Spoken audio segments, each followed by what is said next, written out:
In the shadowy corners of ancient history and the whispered legends of forgotten realms, there lies a sinister force, a malevolent power that transcends time and space, striking fear into the hearts of mortals. This force is the curse, a dark spell cast to bring suffering, misfortune, and doom to its unfortunate targets. From the dawn of civilization to the present day, curses have woven a tapestry of dread and intrigue, leaving a trail of mystery and terror in their wake.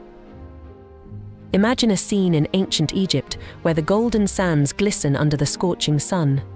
In a hidden chamber deep within a pyramid, a group of conspirators gather, their faces shadowed by flickering torchlight. They whisper incantations over wax effigies meticulously crafted to resemble their intended victim, the mighty pharaoh Ramses III. These effigies, bound by ancient spells, are believed to possess the power to inflict pain and death upon the one they represent. As the conspirators plunge needles into the wax figures, they murmur curses to dark gods, invoking a fate of suffering for the pharaoh. The air is thick with tension, and the eerie glow of the torches casts long, dancing shadows on the stone walls. In this moment, the curse is born, its dark tendrils reaching out to ensnare its victim in a web of despair. Across the Mediterranean, in the bustling streets of ancient Greece and Rome, curses were a commonplace yet feared aspect of life. In Greece, these malevolent spells were known as katadesmoi, while the Romans called them tabulae defixiones. These curses were inscribed on lead tablets, invoking deities and demons to execute the curse's dire intentions. The tablets were buried in sacred or sinister locations, cemeteries, wells, or crossroads believed to amplify their potency. In the dark of night, a lone figure might creep into a graveyard, the crunch of dried leaves underfoot the only sound in the stillness. They would dig a shallow hole, place the cursed tablet within, and cover it with earth, whispering fervent prayers to the underworld gods, their breath visible in the chill air. The ground would seem to pulse with an otherworldly energy, as if acknowledging the curse now rooted within it. The fear of curses only grew stronger in medieval and Renaissance Europe, a time when superstition and fear of witchcraft reigned supreme. In the dark, fog-laden streets of London, whispers of malevolent curses filled the air.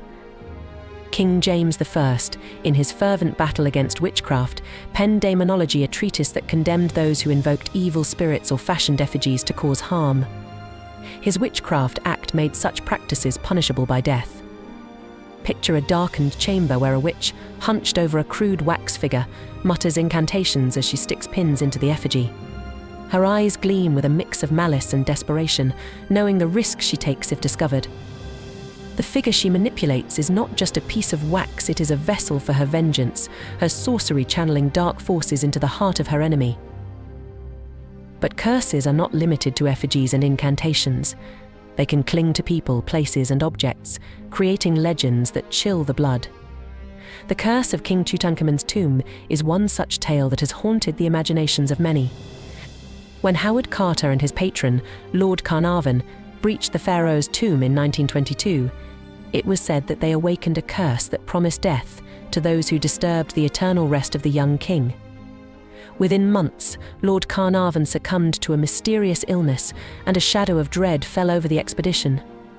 Though many of the team lived long lives, the curse's legend persisted, a dark cloud that seemed to hover over the tomb, its spectral fingers pointing to those who dared to defy it.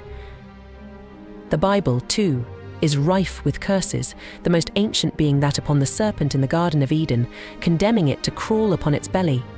The words of Proverbs offer a glimmer of hope, suggesting that undeserved curses are powerless, yet the fear of being cursed remains potent.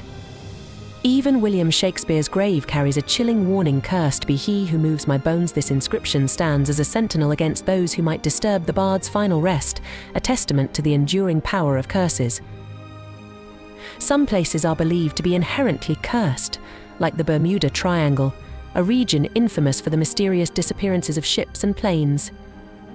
The Sargasso Sea, with its windless expanse and entangling sargassum weed, adds to the enigma, its calm surface belying the terror that lurks beneath.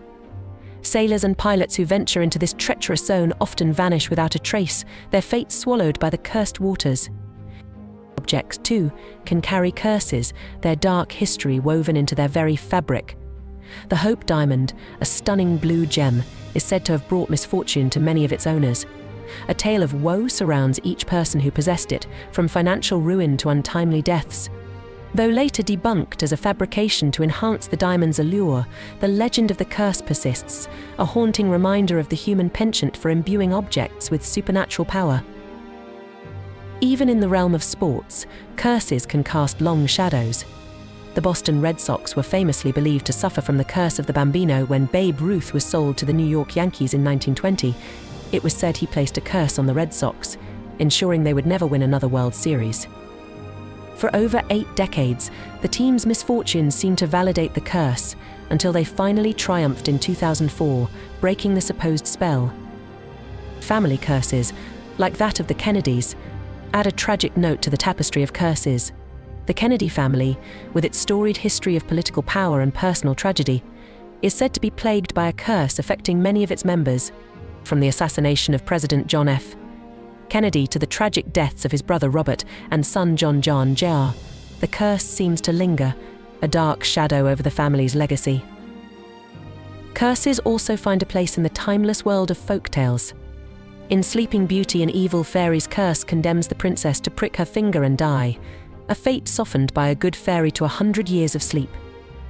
The tale of the Frog Prince tells of a young prince cursed to live as a frog until a princess's kiss, or, in some versions, a violent throw against a wall breaks the spell.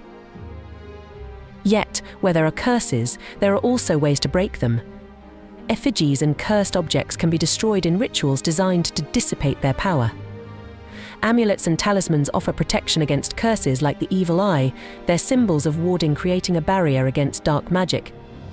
Curses, whether born of ancient rites, whispered incantations, or malevolent intent, have left an indelible mark on human history and culture. They are a testament to our enduring belief in the supernatural, a reflection of our fears and our fascination with the unknown. From the eerie glow of torchlight in an Egyptian tomb to the whispered legends of cursed diamonds, the stories of curses continue to captivate and terrify, weaving a dark and intricate tapestry of human experience. In the world of myths and legends, curses remain a potent force, a reminder of the unseen powers that may shape our destinies.